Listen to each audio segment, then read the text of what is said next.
Will democracy survive the next couple of years?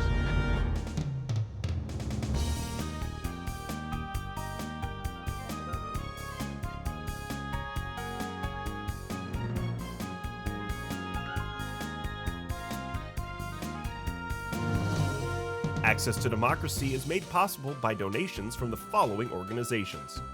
Thomson Reuters, a global company with expertise and insight to unravel complex situations in the areas of law, tax, compliance, government, and media.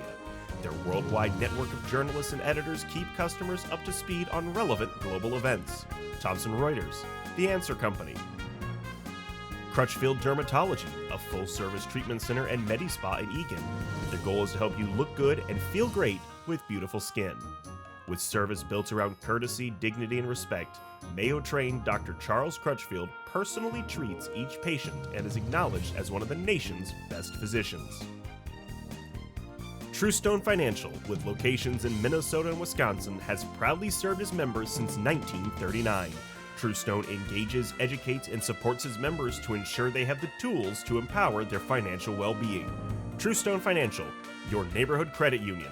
Learn more at truestone.org. Edina Eye Physicians and Surgeons, a division of Twin Cities Eye Consultants, has proudly served the Twin Cities for more than 55 years now, in 7 convenient locations. Using the most advanced technology combined with human touch, Edina Eye offers comprehensive services and dedicated specialists committed to excellence, with innovative procedures and expertise for the most advanced eye care.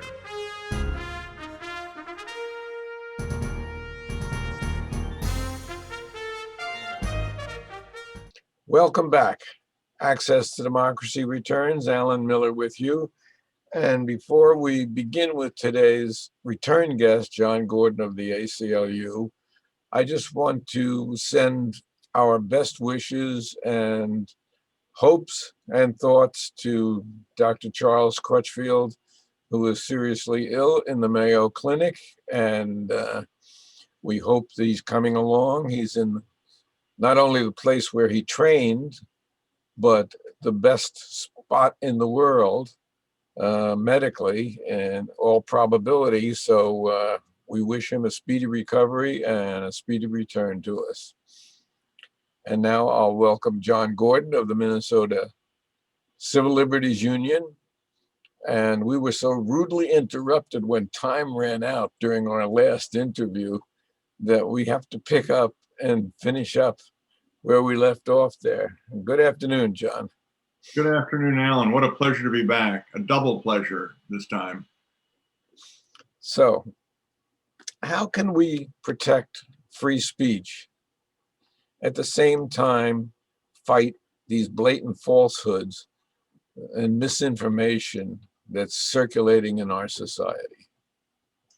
That is a big question that a lot of people have been wrestling with, and not wrestling with it just now, but really throughout our history.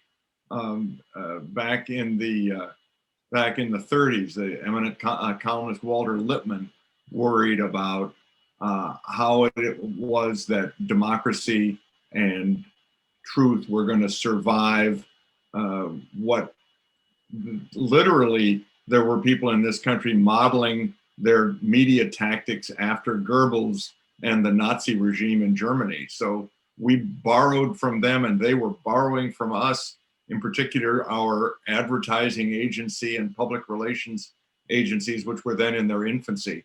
And the question is, if lies and distortions are so much more interesting and magnetic to people, how do you get them interested in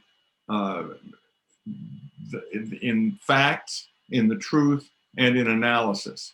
It is a constant struggle. I think that it has got a lot to do with civics education. I think that civics education in this country has deteriorated very badly. I don't think it's deteriorated. I think it's disappeared. Well, I couldn't agree with you more, because that's been something I've been saying for a number of years now. Civics and history seem to have diminished with the IT age, and I think it really leaves us as a lesser society until we really, really enforce some of that education. There are a third of the people in this country that can't name even one of the three branches of government. You've got a sitting United States senator who thinks that the three branches of government are the Senate, the House of Representatives, and the president. We've taken pains to remind people that there actually is still a court system in this country. Yeah. And try asking people the names of their two United States senators. Right. So it can be very discouraging, and I think the answer is not to try to put content restrictions on speech, but really to educate people, to put the word out about how government works, about how people can get involved, and about how we can work together to preserve this democratic experiment. I was reading a story in the Washington Post earlier today about a family that's really concerned because their mother is consumed with these conspiracy theories. So the daughter she researched and cut out every case that Trump was involved in, the result of the cases, the names of the judges, how many of them were Trump appointed or conservative judges. And she then sent it to her mother. And her mother says, I just saw something that Mike Lindell put online, and you're just full of a bunch of lies. And they're very upset. How do you confront something like that? It is a real problem. I've got a friend who does a lot of research in anthropology and in human psychology. And his theory is that you can't tackle this head on by arguing with people about facts. What you need to do is to step back and to find common values with people, whether that value is the family or the neighborhood or whatever it is, and go back to basics and say, okay, let's agree that we have this in common. Let's agree that we have that in common. Well, that may be it, but it is one of the great concerns that we have, and I know it's one of the great concerns that the ACLU has. Moving on, we have a situation of police violence, and I'm not talking about individuals, and I'm not talking about minorities, and I'm not talking about racially, against journalists and protesters, people who are peacefully protesting, as they were in Washington when our former president, who shall remain nameless, hopefully, set the troops on them with helicopters and tear gas and everything else. But journalists as well. And I just read a story about a journalist who was just found not guilty yesterday when she was charged, even though she had press credentials. The policeman just didn't like her in the area where a protest was going on, and she was charged with interfering with police business. And she went to trial, and a jury of 6 just acquitted her yesterday. But this is a problem also that's really confronting our society. I have to tell you, that was particularly embarrassing to me because it occurred in my hometown of Des Moines, Iowa. And it was truly appalling. Her lawyers were former partners of mine, and so I did pay particular interest. I have particular interest in that case. She did a very brave thing. The lawyers who represented her did a great job, and it was a nearly unprecedented criminal prosecution of journalists in this country simply for doing their jobs. It was an appalling exercise of police authority, and so I couldn't be happier that the criminal trial turned out that way. And now I think we should all be waiting with bated breath to see if there is a civil claim for damages, a lawsuit for damages that she may bring against the authorities for the way she was treated. I frankly hope she does. Yeah, I didn't mention it was Iowa because I didn't want to embarrass you, but it was our local neighbor.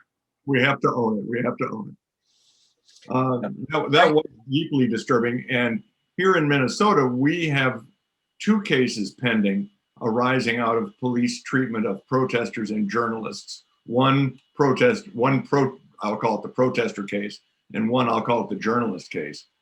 We've just got a decision this past week in the protester case, in which our case was slimmed down slightly, but the case very much continues loud and strong against the city of Minneapolis and against Lieutenant Bob Kroll as president of the police union. And we got an excellent, very learned opinion preserving our claims in those two cases. So we're marching forward, I should say, charging forward with that case, and very optimistic that we'll be able to get justice for those protesters who were beat up and dealt with so harshly. Well, we certainly hope so. Now, in Minnesota, to move on to something else, we have an attempt in the Minnesota Senate. I think it's Senate File 652, according to information that I have, that is asking for personal information on election judges. Now, Sharon, who's sitting right here, has been an election judge for 20 years. But what they're asking for, and the Secretary of State certainly has the names and addresses of the election judges, but they're asking for public disclosure of names, addresses, party affiliations, whether they were appointed by suggestion of a political party, and their political background. And I think that that is just an untoward and really outrageous really attempt to intimidate these people who give up their own time and spend long hours trying to run fair elections. It is bullying of the highest order, as far as I'm concerned. The election judges, obviously, you know that. I mean, this is a tough job. They're there from early in the morning till late at night. It's calm most of the time, except when it's not. Particularly in the era, in these days, we're very concerned about their health. We're very concerned about their safety. This sounds like an absolute attempt at bullying to me. And, I think that with our governor, even assuming that it passes the Senate, I don't think it'll get through the House, fortunately, but assuming that it does, and he doesn't veto it, it just to me is an outrageous infringement on personal rights. There's another factor in this, and that is that I think we in the state of Minnesota have one of the outstanding, probably the outstanding Secretary of State of any of the states in the union. That is a job that people used not to pay much attention to, but as we've become increasingly and justifiably concerned about election security, Steve Simon has been very vigorous in his attempt to make sure that everybody gets a chance to vote, everybody's vote gets counted, and that people stay safe. I have complete confidence that he is doing an outstanding job of vetting these election judges. I think you also need to keep in mind that each of the major political parties is entitled to have an observer at these polls. And if there were really any evidence of wrongdoing, there would be people there to find it. I am not aware of any reports of problems with election judges, which is pretty amazing when you consider how many of them there are. No? In the very partisan election that we just came through, it's even more than amazing. And the fact of the matter is the election judges get along well with each other, from what I've seen and visiting several of the polls. And partisan politics never comes into play with Minnesota election judges. It's just another attempt, really, at intimidating people, much the same as 43 states are really trying to pull back now on various ways that people can register and vote in advance and, by mail and things like that. I don't remember which state in the South it is that is trying to pass a law that you can't hand out water to people who are standing in line to vote for 5 hours. It's one of the southern states. I think it's Alabama, but I'm not going to bet the farm on it. And, to me, this is just beyond the pale. It's outrageous, and it not only is abusive, it not only hurts people, it hurts the whole system. I think this is very much of a piece with our 45th president's attempt to undermine people's faith in democracy, to undermine people's faith in elections. Every bit of suspicion you can plant is another assault, another one of the death by 1,000 cuts in our system. I think it is absolutely outrageous. In addition to being, frankly, I don't know that there's a better word, just cruel to the people who are volunteering their time and trying to keep the system running. And the sad story is that because a person has the title of president, they carry an imprimatur of authority. And so many people, so many thousands, perhaps millions of people were deceived. And in this last 4 years, by this charlatan who attempted to call himself president, who shall continue to remain nameless. But let's talk about local issues for the Civil Liberties Union. In the city of St. Paul, you got the council to pull an anti-protest bill through action by the Civil Liberties Union. Talk about that. Let me emphasize, first of all, that we were part of a broad citizen community-based coalition. And as we do much of our best work working in coalition with other people, the city of St. Paul had started down the road toward an ordinance that would have banned any groups of more than 5 people. 5 people. I mean, like my running group is bigger than that. Assembling on a street and carrying things like balloons, signs, cardboard signs, unless they were thinner than a certain particular amount, even aerosol cans. So you couldn't even have a can of suntan spray or anything with you without, you couldn't do it without a permit, and you couldn't carry any of these things. And it was an absolutely outrageous, way overbroad attempt to stifle dissent and to stifle public demonstrations and to stifle the Constitution. So they walked it back, and I give them credit for that. But it took them a while to wake up to it, and we're very proud of that result. But it's one of those things, it's not always very glamorous work to be active in all of the 87 counties in Minnesota and all of the, I can't tell you how many municipalities we've got. And it's a little bit like playing whack-a-mole, that tired analogy. But every time you whack one of these things, it pops up somewhere else. And so we're very happy with that work. Again, I emphasize in coalition with other people in St. Paul. Well, the fact of the matter is there are a lot of people on the right who will do whatever they can to win an election by any means. And stifling the vote is one way that they can do it. Frightening people and intimidating them is another way that they will do it.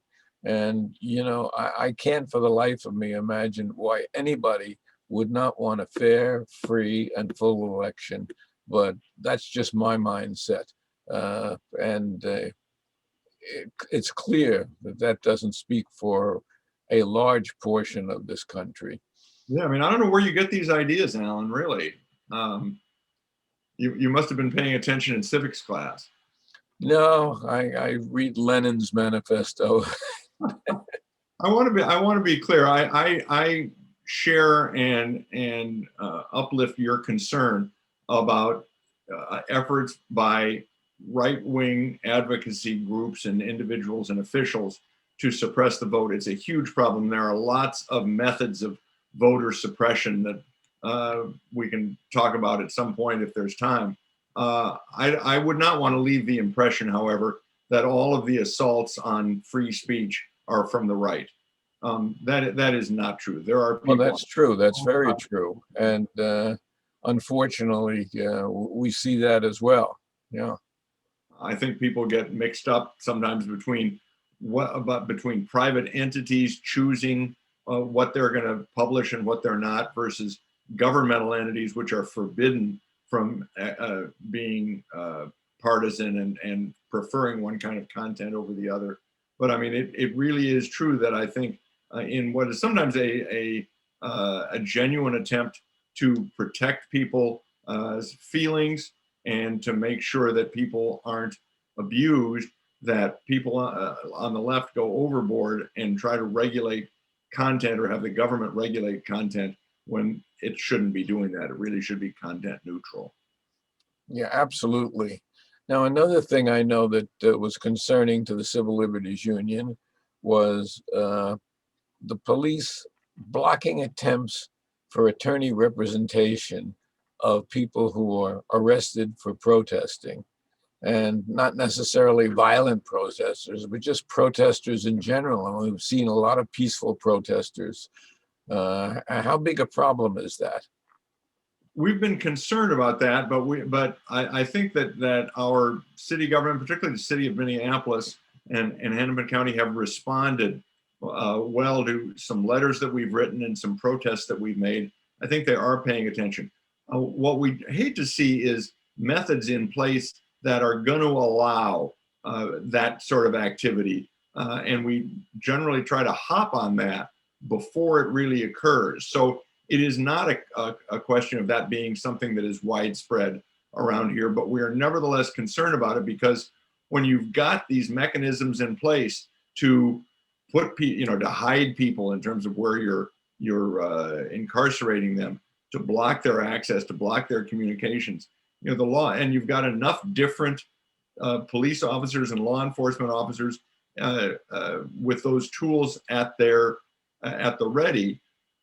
Even if you've got well-intentioned management, even if most police officers are well-intentioned, it is still going to go bad on you once in a while. And so that's why we oppose having these things going on in the first place. Murphy's Law is whatever can go wrong will go wrong, right? And it usually does, yeah. It usually does. Gordon's corollary to Murphy's Law, Alan. Gordon's corollary to Murphy's Law is even some of the stuff that cannot go wrong will go wrong. It certainly seems to be more true than we like to realize. Now, I know we talked very briefly on your success in blocking facial access in Minnesota. So let's talk about that briefly, because once again, I see our time is running short here. Well, I'll make it quick. We had a huge success in the Minneapolis City Council. Our outstanding advocacy associate, Munira Mohammed, led the charge. And again, it was a coalition of groups. But the Minneapolis City Council voted unanimously to ban the use of facial recognition technology by law enforcement in the city of Minneapolis. Minneapolis joins cities like San Francisco, Oakland, Boston, and Portland, and there are some others in restricting the use of this technology, not because it's never useful, but because it is very unreliable and far more unreliable with people of color than it is with white people. And that's been proven in a series of cases now where wrong people have been arrested as a result of facial recognition. And yeah, it's a good thing that that's down. We'll give you a chance to boast a little bit. Tell us about the Miriam Peratta case. We're very proud of that, and I can't be any more proud of one of the bravest people that I've met. Miriam Peratta was driving her younger siblings to a birthday party when she was rear-ended by another driver. And the police were summoned, and rather than arresting the driver who rammed into the back of her automobile, they hauled her off to jail, knowing that she didn't have a U.S. driver's license, and although she did have adequate identification. And they stalled and they stared at the floor and shuffled their feet and dragged their heels until their colleagues at Immigrations and Customs Enforcement could show up. And we proved to a jury that this was a practice of the police department and the county sheriff's department involved in the North Metro. This was in Anoka County, if I'm not mistaken, right? And we, our outstanding team of lawyers, both on my staff and in private law firms, led by Alain Baudry, who was an outstanding lawyer, proved in the first remote jury trial case ever held in the District of Minnesota. So there was nobody in the courtroom. Everybody was remote, the jurors, the witnesses, the judge, everybody, all on Zoom like we are today. First time that had ever been done in the District of Minnesota. And we got a $30,000 verdict on her behalf. And we're hopeful that there's going to be attorney's fees, substantial attorney's fees added on top of that, because it was an outrageous practice. The judge found it to be so, and the jury agreed. I think one of the things that we should mention is that the Civil Liberties Union takes cases but doesn't charge fees. Now, when there are attorneys who volunteer to work for you, it's a different story if there are attorney's fees awarded. But for the cases, for the people that walk in your front door, they walk in seeking representation, and if they have a valid cause, they will get representation, but it's at no cost to them. We make sure that people aren't deprived of lawyers just because they don't have any money. We are not a legal services organization like the Legal Aid Society, which does a great job. But we do take cases of people who can't afford it, and we do focus on attorney's fees awards that are on top of the damages that people get, rather than coming out of the damages that people get. Which is a good thing for people to remember when they're donating to charities, that the Civil Liberties Union should be at the top of the list. Now, we have been completing what is Chapter 2 of John Gordon and Access to Democracy. We still have more things to cover, so we'll have to have Chapter 3 someplace down the road, perhaps over the summer, later in the summer, perhaps even in the studio.